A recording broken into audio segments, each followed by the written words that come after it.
सावणिए ता बिना बवरसा सुन लागे टाप रो। आज हम एक ऐसे साहित्य की चर्चा करेंगे, ऐसे प्रांत से आता है जिस प्रांत ने अपनी संस्कृति को हमेशा हमेशा जीवित रखा। उसके बाद में मैं लिखता जरूर था, लेकिन सब कागजों में जमा रहता था। माँ सरस्वती की कृपा से आज करीब 18 पुस्तकें हिंदी और राजस्थानी की मिला के मेरे आप सबके सामने है। ये मेरी यात्रा है। एक साहित्यकार की नज़र से राजस्थान जो प्रांत है वो कैसा है, कैसा आपको दिखता है? सांस्कृतिक दृष्टि से देखें तो राजस्थान बहुत ही समृद्ध प्रांत है। तो राजस्थान की भाषा जो है वो 5 हिस्सों में बटी हुई है। नमस्कार, भारत मेरे साथ चैनल पे आप सभी का स्वागत है। मैं हूँ सुरभि सप्रू और ये है साहित्य धारा का एक और एपिसोड। जैसा कि आप सभी जानते हैं कि साहित्य धारा में हम बहुत ही अच्छे व्यक्तित्व आपके समक्ष लेके आते हैं और वो सभी व्यक्तित्व जो हैं वो अपने अपने साहित्य की दुनिया में एक बहुत बड़ा नाम है। तो आज ये एपिसोड इसलिए स्पेशल है क्योंकि आज हम एक ऐसे साहित्य की चर्चा करेंगे जो एक ऐसे प्रांत से आता है जिस प्रांत ने अपनी संस्कृति को हमेशा हमेशा जीवित रखा, वो है अपनो राजस्थान। तो राजस्थान से मेरे साथ में एक बहुत सुंदर व्यक्तित्व आज जुड़ रहे हैं जिनसे मैं चर्चा करूँगी। मैं उनसे भाषा की चर्चा करूँगी, भाषा शैली की चर्चा करूँगी और साथ ही राजस्थान की लोक भाषाओं की चर्चा भी करूँगे। उसके अलावा उनके द्वारा लिखे गए व्यंगों की चर्चा भी होगी और कई सारी ऐसी सुंदर चर्चाएं जो है उनके साथ करेंगे, जिसमें आप जो हैं हमारे साथ जुड़े रहिए। और अगर आप राजस्थान से हैं तो इस वीडियो को ज़रूर देखिएगा क्योंकि ये बहुत ही रोचक चर्चा होने वाली है। तो मेरे साथ है छत्र छाछेड़ फक्कड़। इन्होंने अपना जो पेन नेम रखा है जिसे हम अंग्रेजी में कहते हैं तखल्लुस, उर्दू में कहते हैं उसे कहते हैं फक्कड़। तो पहले आपका बहुत बहुत स्वागत है। नमस्कार तो जी। ये खम्मा गढ़ी जो है राजस्थान में कहा जाता है और बहुत समय से सर मेरे साथ जुड़ना चाहते थे, हम चैनल पे इसकी जो है प्रस्तुति करना चाहते थे और आज हमें ये मौका मिला। तो ढेर सारी किताबें मेरे सामने हैं जिसमें इनके बहुत सारे उपन्यास हैं, इनके लिखे हुए गीत हैं, इनके अलावा व्यंग्यकार भी हैं ये, तो उनके कई सारे व्यंग भी हैं और अनुवाद भी जो है इन्होंने हिंदी से राजस्थानी भाषा में अनुवाद किया है। सबसे पहले मैं आपकी साहित्य की यात्रा आपकी कैसे शुरू हुई, कैसे आपको लगा कि आपको इस यात्रा में अपनी नाव जो है लानी चाहिए और वो नाव आगे जा सकती है और एक किनारे को टच कर सकती है जो हम ये देख रहे हैं और यहाँ तक आप पहुँच सकते हैं। तो पूरी यात्रा मैं आपसे सुनना चाहूँगी। पहले मैं आपको सही मायने में बताऊं तो ये यात्रा जिस मकसद से शुरू हुई थी उस वक्त न तो ऐसा कोई मेरे मन में विचार था कि मैं साहित्यकार बनूंगा। पश्चिम बंगाल के जलपाईगुड़ी में मैं रहता था और वहाँ पर 8-10 जैनियों के परिवार थे गिन करके, और वहाँ एक जैन साध्वियों का पधारना हुआ और उसको हर तरह से संभालना मेरे को पड़ा। और उस जिम्मेवारी को संभालते संभालते मैंने उनके स्वागत के लिए 1-2 गीत लिखे, कुछ अपनी मन की बातें बना करके और प्रोग्रामों को, कार्यक्रम को कैसे संचालित करना है ये शुरू किया। और धीरे धीरे ये मेरी हॉबी बन गई और हॉबी बन के उसके बाद में मैं लिखता ज़रूर था, लेकिन सब कागज़ों में जमा रहता था। कभी संकलित करने का कोई प्रयास किया ही नहीं, क्योंकि व्यावसायिक और पारिवारिक जिम्मेवारियों के नीचे दब के रह गई। तो 2010 में मेरे हृदय रोग से मैं पीड़ित हुआ और बाईपास सर्जरी होने के बाद में डॉक्टरों की सलाह के हिसाब से मैंने अपना काम धीरे धीरे वाइंड अप कर दिया और तब मैंने अपनी इस हॉबी को वापस डेवलप किया। और माँ सरस्वती की कृपा से आज करीब 18 पुस्तकें हिंदी और राजस्थानी की मिला के मेरे आप सबके सामने है। ये मेरी यात्रा है। तो मतलब पश्चिम बंगाल से फिर आप राजस्थान, लंबे समय तक राजस्थान ही रहे। मैं पेशे से इंजीनियर था, औद्योगिक फर्मों में काम करता रहा सर्विस में, तो जहाँ ट्रांसफ़र हो जाता था वहीं ट्रांसफ़र हो चला गया। इसी तरह मेरा एक बार 1992 में ट्रांसफ़र हुआ भिवाड़ी, और भिवाड़ी से मैंने फिर ये दिमाग में किया कि अब सर्विस नहीं करनी और अपना निजी व्यवसाय करना है। तो इसी कार्यक्रम को लेकर के मैं दिल्ली आया, और तब से आज 33 वर्ष हो गए मैं दिल्ली का होके रह गया। अच्छा, मैं आपसे ये समझना है सबसे पहले, क्योंकि साहित्य की चर्चा तो हम इसमें करते ही हैं, लेकिन राजस्थान एज अ स्टेट, मतलब एज अ प्रांत, क्योंकि राजस्थान जब आप अभी भी जाते हैं तो वहाँ का वो संस्कृति का जो स्वाद है वो आप खूब चक्कर आ सकते हैं। वहाँ पे गाने वही आप सुनेंगे जो वहाँ के लोकगीत हैं, आज भी वही भाषा लोग वहाँ पे बोलते हैं, तो आज भी संस्कृति जीवित है। आप क्योंकि दिल्ली भी रहे, बंगाल भी रहे, तो राजस्थान, मैं चाहूँगी कि आप राजस्थान के बारे में मेरे को थोड़ा सा बताएं कि अपने एक साहित्यकार के रूप में, एक साहित्यकार की नज़र से राजस्थान जो प्रांत है वो कैसा है, कैसा आपको दिखता है? सांस्कृतिक दृष्टि से देखें तो राजस्थान बहुत ही समृद्ध प्रांत है, और राजस्थानी भाषा अपने आप में समृद्धि की पराकाष्ठा पर है। करीब 9 लाख शब्दकोश में आपको मिलेंगे तो राजस्थानी भाषा में उपयोग में आते हैं। और ये ज़रूर अंतर है, जैसा कि हर जगह मिलता है अपने को, कि राजस्थान के विभिन्न प्रोविंसेस में, क्षेत्रों में थोड़ा थोड़ा बदलाव आता है।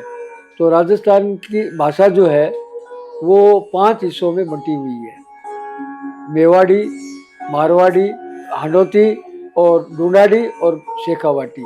तो मैं विशेषकर शेखावाटी अंचल से हूँ, इसलिए मेरी भाषा शेखावाटी अंचल से प्रभावित है।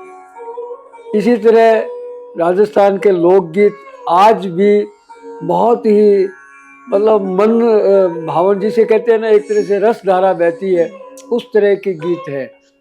जैसे रात को देर रात 11 बजे 12 बजे मध्य रात्रि के बाद सपनों गीत गाते हैं, पीपली गाते हैं। और वैसे लोकगीत जो है उसमें सबसे ज़्यादा आम आदमियों से परिचित की नज़रों में है घूमर है, और राग मांड पे आधारित है, पधारो मारे देश। तो हर तरह के इसमें गीत है। शादी विवाहों के भी मेरे पास 4 पुस्तकें हैं, जिनमें करीब करीब 500 गीत शादी विवाह के हैं, लोकगीत भी है। और होली के अंदर तो राजस्थान की संस्कृति अपने आप में पराकाष्ठा के उस पार चली जाती है। इतने लोग बाग रोचकता से उसको मनाते हैं। रंग खेलने के अलावा, जैसे अंग्रेज़ों के यहाँ अपन आजकल मनाते हैं वैलेंटाइन डे, ये सिर्फ एक दिन का होता है, लेकिन हमारे यहाँ बुजुर्गों ने वैलेंटाइन सीजन बनाया। बसंत पंचमी से लेके दुलंडी तक का जो 40 दिन का ये पूरा वैलेंटाइन सीजन है। इसमें संकोच नाम की चीज़ प्राय समाप्त हो जाती है, कुछ मर्यादाएं जरूर रहती है। ऐसे में ससुर जेठ ये भी बहू से मजाक कर लेते हैं। तो ये वैलेंटाइन की खासियत है पूरे सीजन में। और आजकल तो व्यावसायिक व्यस्तताएं बढ़ गई, इसलिए थोड़ा कम हो गया, वरना बसंत पंचमी से डफ वादन शुरू हो जाता था। और गीनड़ का जो एक घूमर के हिसाब से गीनड़ होता है, जिसमें बीच में नगाड़ा बजता है और उसके चौफेर सर्किल में लोग नाचते हैं। इनमें नृत्य में भी अलग अलग विधा होती है, जैसे 2.5 कदम की, 1.5 कदम की। तो इसका मजा ही कुछ अलग होता है। और विचित्र वेशभूषा में लोग आते हैं, जिसको सांग कहते हैं राजस्थानी में। सांग बन के आते हैं और वो गिन्नड़ में नाचते हैं, और ये प्रोग्राम रात के 2 बजे 3 बजे तक चलता है।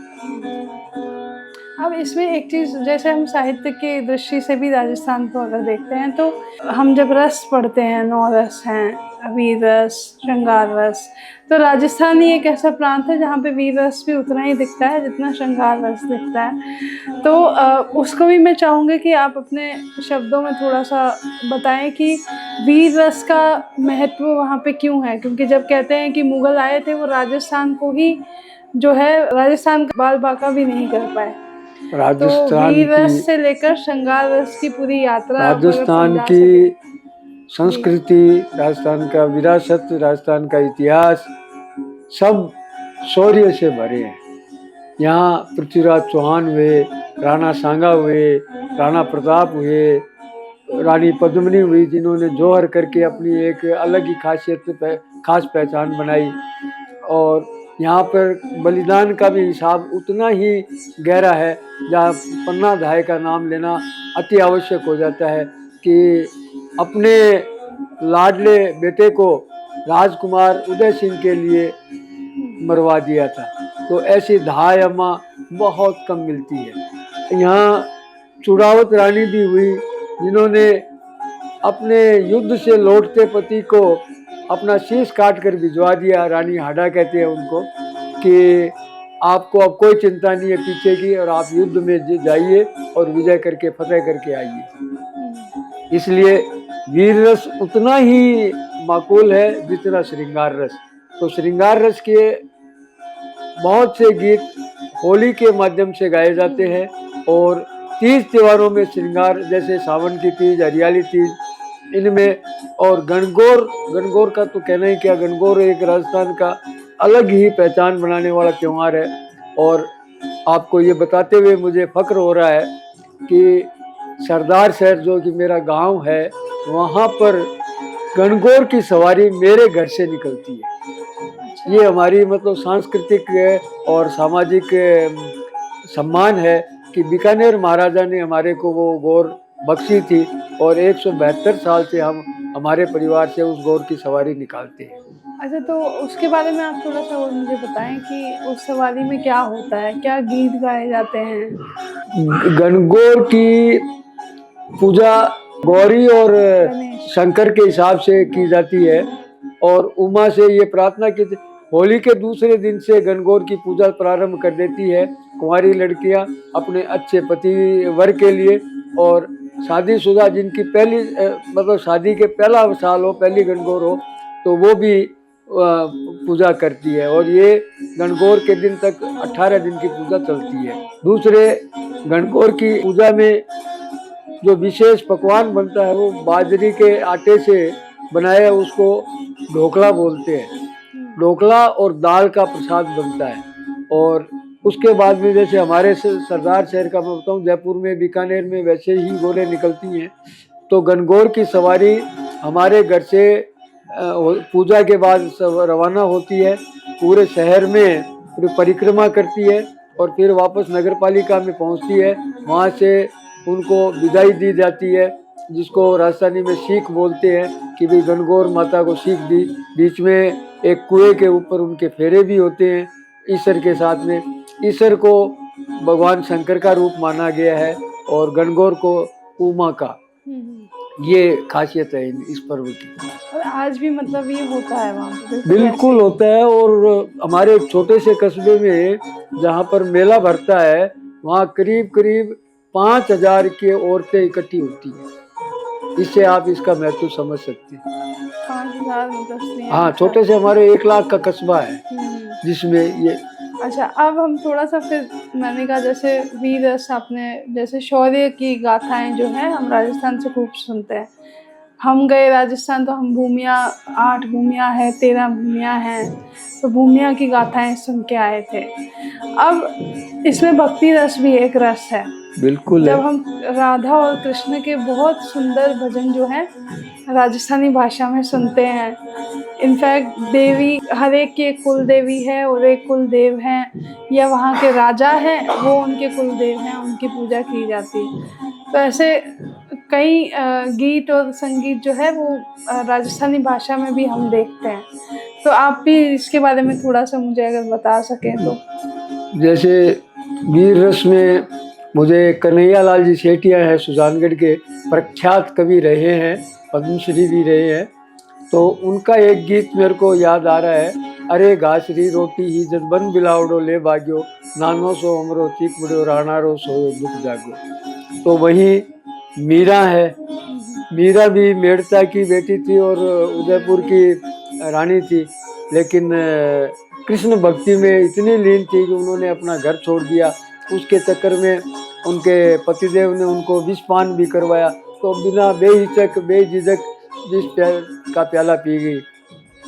ऐसे ही लोग देव कई हैं, जैसे रामदेव जी हैं, तो रामदेव राव का प्रख्यात मेला लगता है आसोज महीने में और आश्विन में, जैसे हिंदी में कहते हैं कि इसके लिए भी कई लोकगीत बने हुए हैं जो बहुत फेमस है, बहुत फेमस है। और बाबू जी हैं, गोगा पीर हैं, गोगा पीर को तो यूपी तक से लोग पूजने के लिए जाते हैं।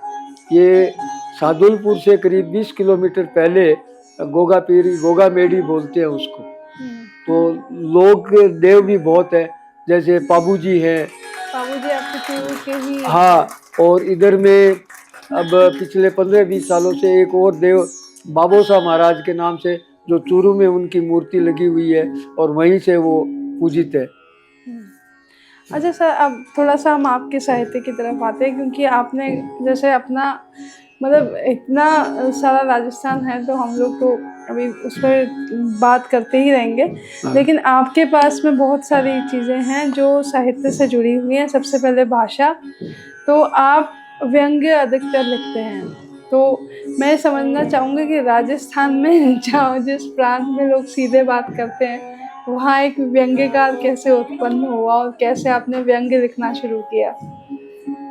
सामाजिक विसंगतियों को देखते हुए मेरे मन में हमेशा ये पीड़ा रहती थी कि इनको समाज के सामने कैसे लाया जाए। सीधे सीधे अगर किसी को आप कहो ना कि तू चोर है, तो वो मारने को आतुर हो जाता है। लेकिन उसको वही समझा के कहो, भैया तू बहुत महान आदमी है, वीर भी है, धनवान भी है, मगर एक कमी तुम्हारे में है। बोले वो क्या है भाई साहब? तो उसको धीरे से खिसका देते, तो भाई यार ये तेरी चोरी की आदत अच्छी नहीं है। बोला हाँ भाई साहब है तो नहीं, लेकिन क्या करूं, आदत पड़ गई। तो इस तरीके से मैंने धीरे धीरे ज्यादातर सामाजिक पक्ष को, हाँ, सामाजिक विसंगतियां ही, राजनीतिक विसंगतियां भी है, लेकिन मैं किसी दलगत राजनीति से प्रेरित नहीं रहता।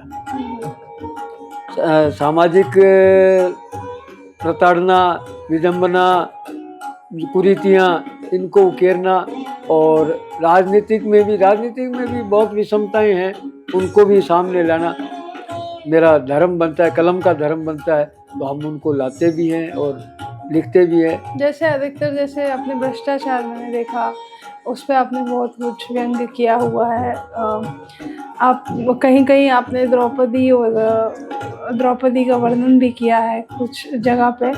तो पुरानी कहानियाँ और किस्सों को लेकर पुराने जैसे महाभारत के आप अध्याय को ले रहे हैं, फिर आप रामायण से कुछ उठा रहे हैं कि किसने सोचा था कि राम सुबह उठेंगे तो 14 वर्ष का वनवास मिलेगा।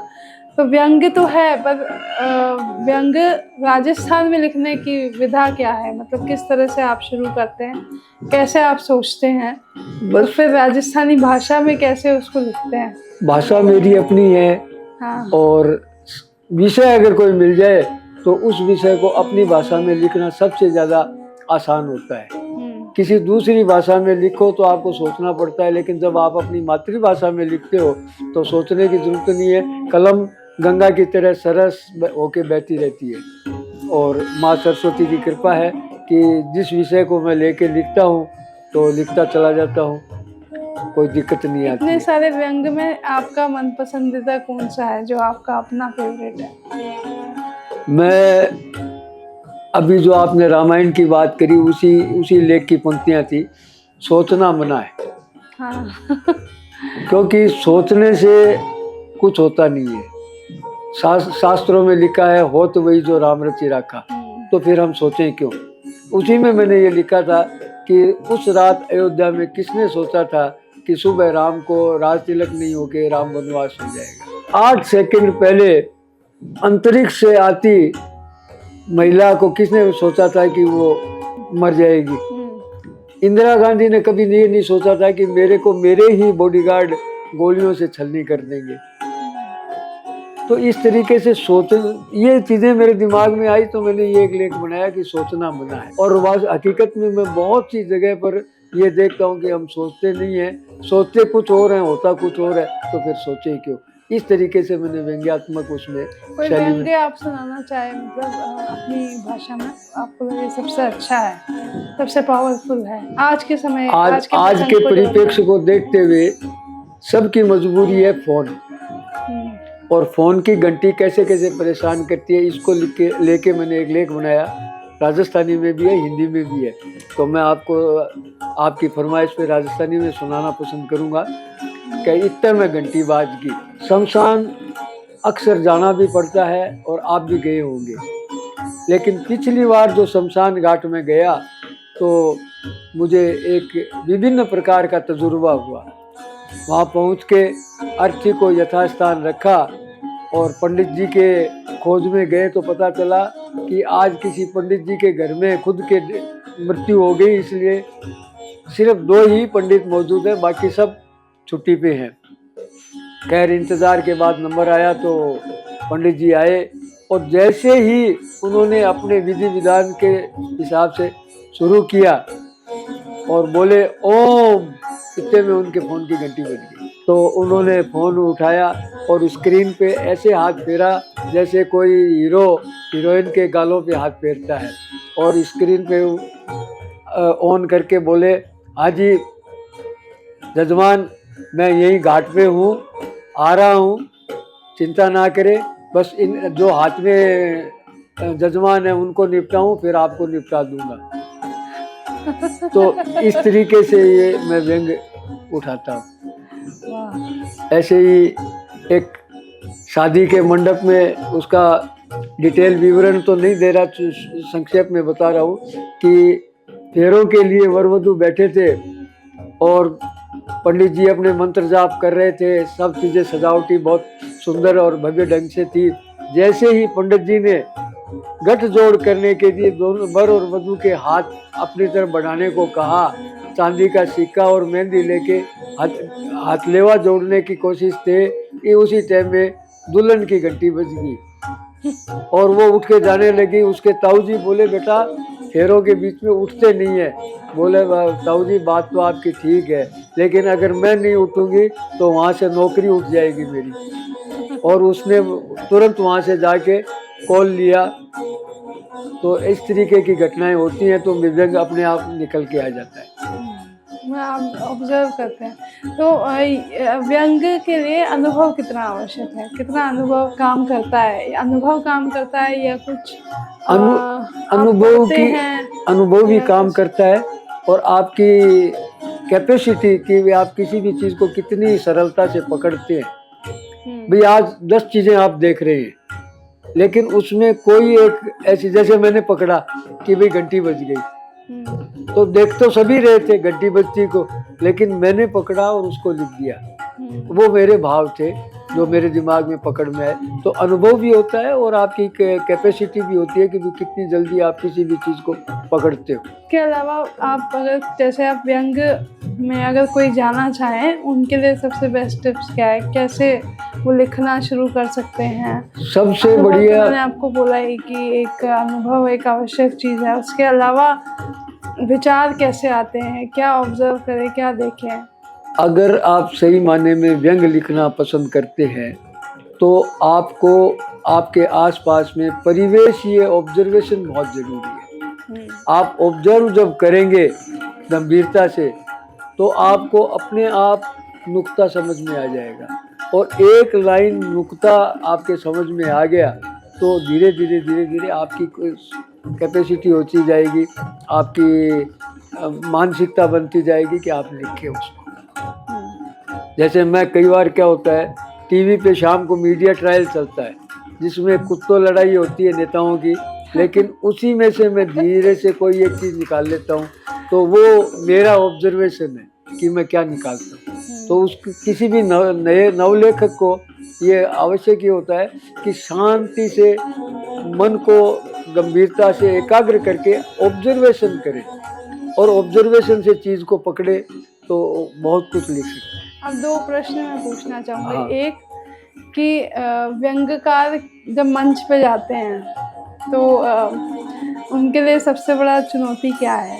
लोगों को बुरा तो लगता ही होगा जब वो व्यंग कसते होंगे। नहीं, व्यंग की खासियत ये होती है कि आप किसी को जूता भी मारना चाहें तो मखमल में लपेट के मारें, तो मखमल दिखता है, जूता नहीं दिखता है। और उस जूते को वो सहजता से खा भी लेते हैं। आप व्यंग की खासियत यही है कि आप चिकोटी भी काटो और वो उसके मन को गुदगुदाती है। वो ये जानता है कि बात तो मेरे के ऊपर कही है लेकिन बोल नहीं पाता, हंस के ही स्वीकार करता है। यही व्यंग की खासियत होती है। अब साहित्य में एक आलोचना भी एक मतलब है। अब मैं यही जानना चाहूँगी कि क्या व्यंग और आलोचना में कितना अंतर है और व्यंग की भी आलोचना की जा सकती है क्या? व्यंग अपने आप में एक अलग विधा है और व्यंग को आप परिस्थितियों से जोड़ते हैं और आलोचना अलग विषय है।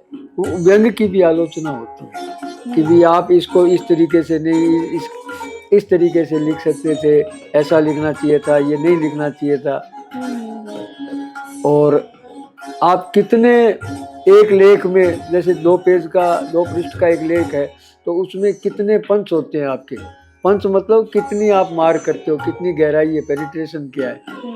तो उसमें भी आलोचना हो जाती है कि यार पंच कम है, पंच अच्छे नहीं है, सटीक नहीं है। तो ये आलोचना सब जगह होती है। आलोचना अपने आप में एक अलग विधा है और आलोचना से अगर उसको स्वाभाविक तरीके से ले तो आलोचना से हमें बहुत कुछ भविष्य के लिए सीखने को मिलता है।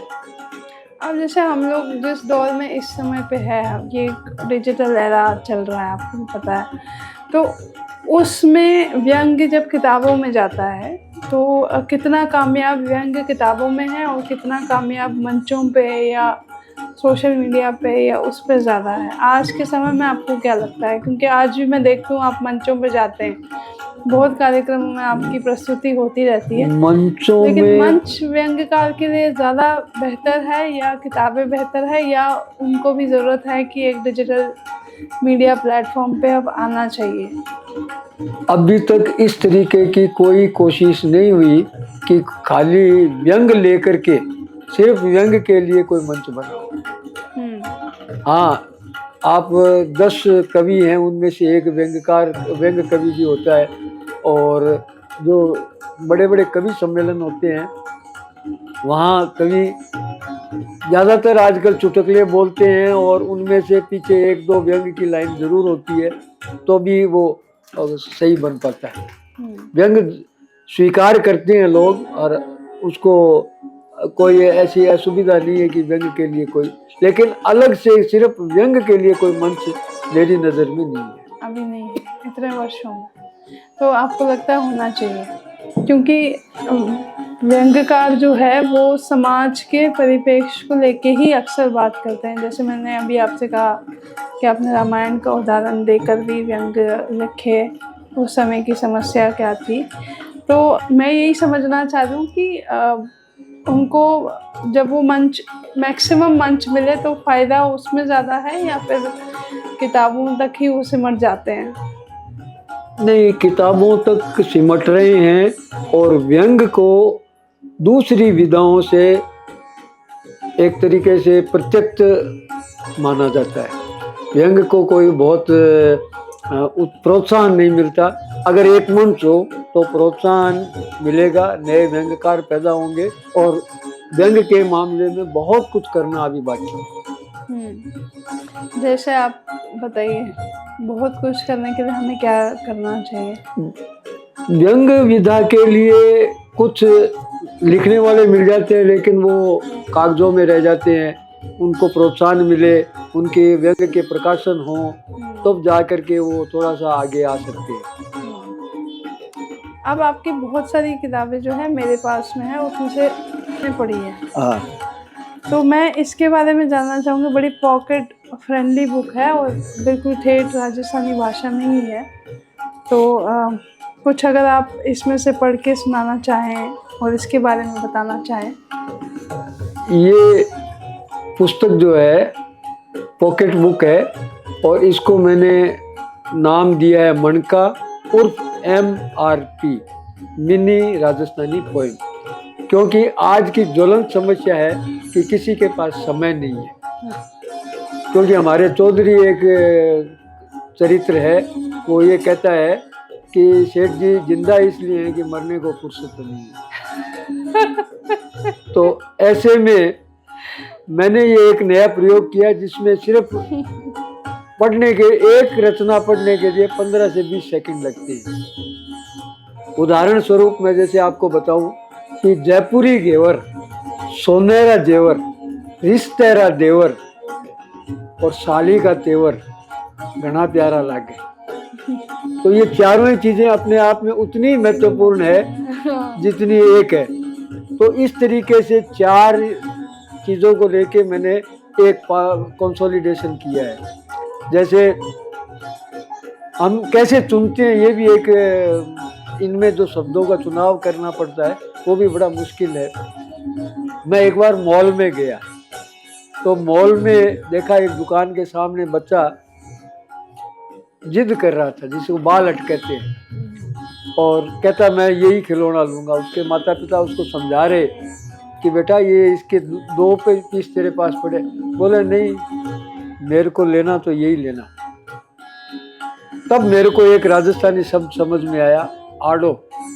आड़ो का मतलब होता है बाल अटक। फिर मैं मॉल में घूमते घूमते टॉयलेट गया तो वहाँ देखा एक नेताजी के पायजामे का नाड़ा जो था वो फिक्स हो गया, अब खुल नहीं रहा था। तब मेरे को परेशानी समझ में आई तो मेरे को एक शब्द मिला, नाड़ा। तो मैंने एक MRP बनाई का टाबर्रो आड़ो, मतलब बालट।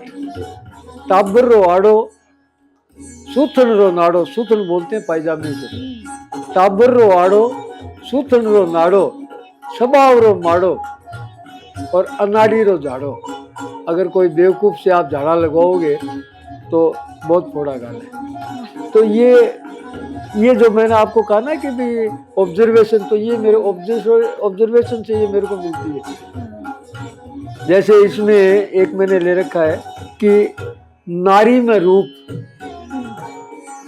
रण में भूप, रण में राजा मतलब भूप मतलब राजा, सर्दी में धूप और जीमण में सूप, बहुत प्यारा लागे।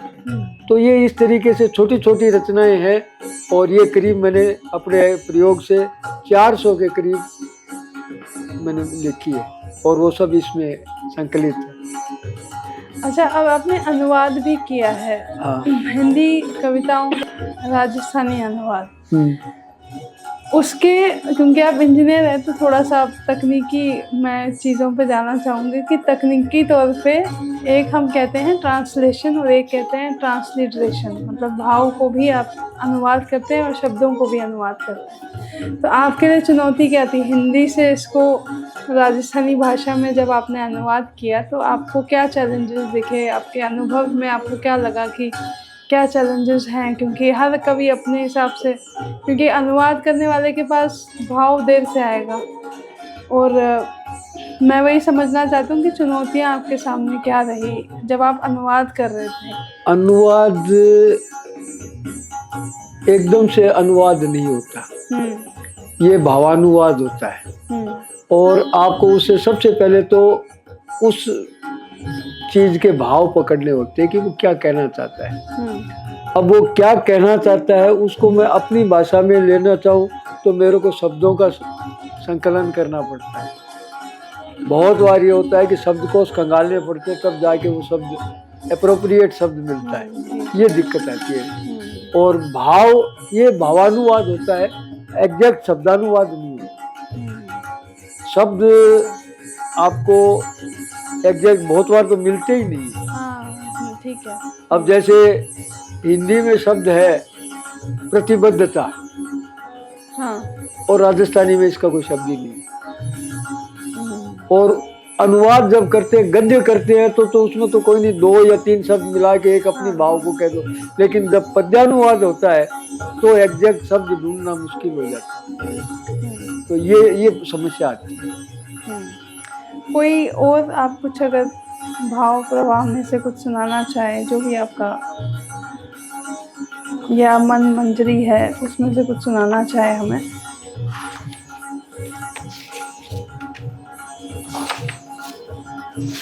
असल में मैं ये ज़्यादा देख रही थी, ये लगता है पूरी एकदम ठेठ राजस्थानी है। इस पुस्तक में जितने 130-32 रचनाएं हैं, वो मैं हरिवंश राय बच्चन की एक पुस्तक पढ़ी थी, निशा निमंत्रण, उससे प्रेरित होकर मैंने इसमें लिखना शुरू किया।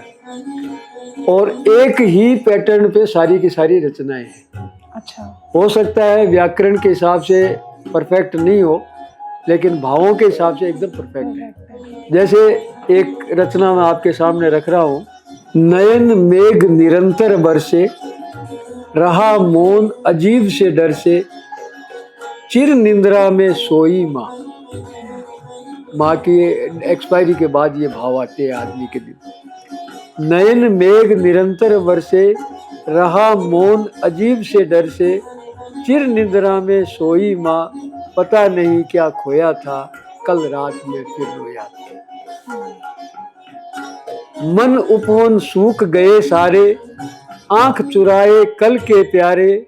कल तक जो अपने नजदीक थे ना, वो सब आंख चुरा रहे हैं।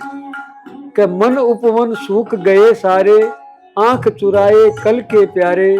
क्या रह गया चोरी हेतु, अब घर में कुछ चोरी के लिए कुछ नहीं बचा। क्या रह गया चोरी हेतु, चिंता मुक्त में सोया था, कल रात में रोया था। डाल के पंछी सब मुख मोड़े, जो डाल पे सजे चोंच से चोंच भिड़ाने वाले पंछी थे, वो भी आज मुख मोड़ रहे हैं। कि डाल के पंछी सब मुख मोड़े, किससे जोड़े किससे तोड़े। भ्रम निकल गए सारे उनके, आजीवन जिनको ढोया था, कल रात में फिर रोया था, कल रात में फिर रोया था। ये एक माँ के जाने के बाद उसके बेटे के दिमाग में या बेटी के दिमाग में क्या भाव आते हैं, उन भावों से प्रेरित होकर मैंने ये रचना करी थी। बहुत सुंदर। और कोई रचना आप सुनाना चाहे, और उसके बाद फिर हम लोग आखिरी प्रश्न के साथ में, क्योंकि एक समय सीमा है। हाँ। लेकिन मैं चाहूँगी कि दोबारा से हम जो है आपकी कविताओं को और अन्य रचनाओं को जो है वो लगातार रिकॉर्ड करते रहे। ये एक राजस्थानी की रचना है, मूंडो और काच। अच्छा। मूंडो मतलब मुख, चेहरा। इन्ने मूंडो बिन्ने काच, सामने दर्पण है। इन्ने मूंडो बिन्ने काच, खुली पड़ी किताब अठे, बांध सके तो बांच, इन्ने मूंडो बिन्ने काच। भांत भांतरा दिखे उनियारा, उनियारा मतलब चेहरा। भांत भांतरा दिखे उनियारा, पण मारो मनरो तो सागी है।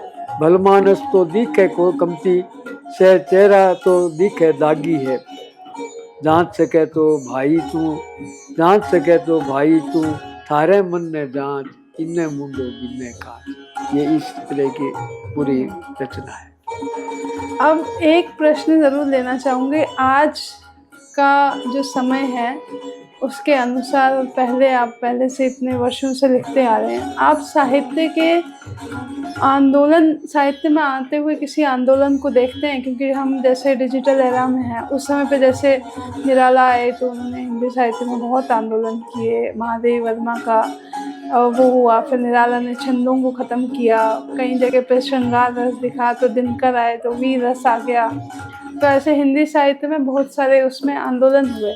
लेकिन साहित्य पूरे परिप्रेक्ष्य में आप आज के समय में, कलयुग के समय में कैसे, इस युग में कैसे देखते हैं, और आज की पीढ़ी को आप क्या संदेश देना चाहेंगे? साहित्य समाज का दर्पण होता है, और साहित्य में कलम का धर्म होता है सत्य लिखे।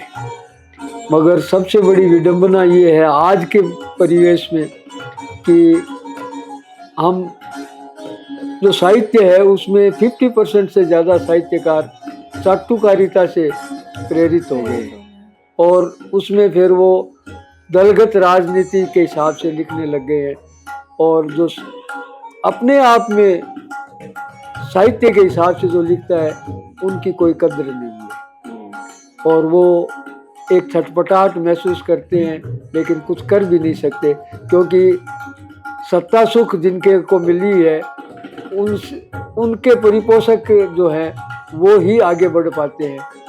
आज बड़े बड़े सम्मान उन्हीं को मिलते हैं जो, जैसे मैं तो राजस्थानी में बोलता हूँ एक सात गीतेरण, मतलब 7 गीत गाने वाली है, तो एक ने आज सुरभि के गीत गाए, सुरभि ने कल दूसरी के गाए, और सब एक दूसरे के गीत गाते रहते हैं। और इस मामले में होता क्या है कि जो वास्तविक प्रतिभा है वो कहीं दब के रह जाती है। वो बहुत बार तो कोई प्रकाशक भी नहीं मिलता तो सामने भी नहीं आ पाती और कागजों में ही रह जाती है।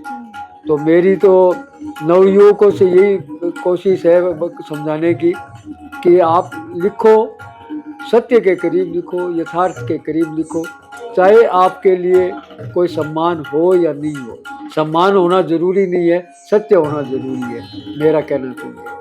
सत्य ही जो है वही सत्य साहित्य है जी।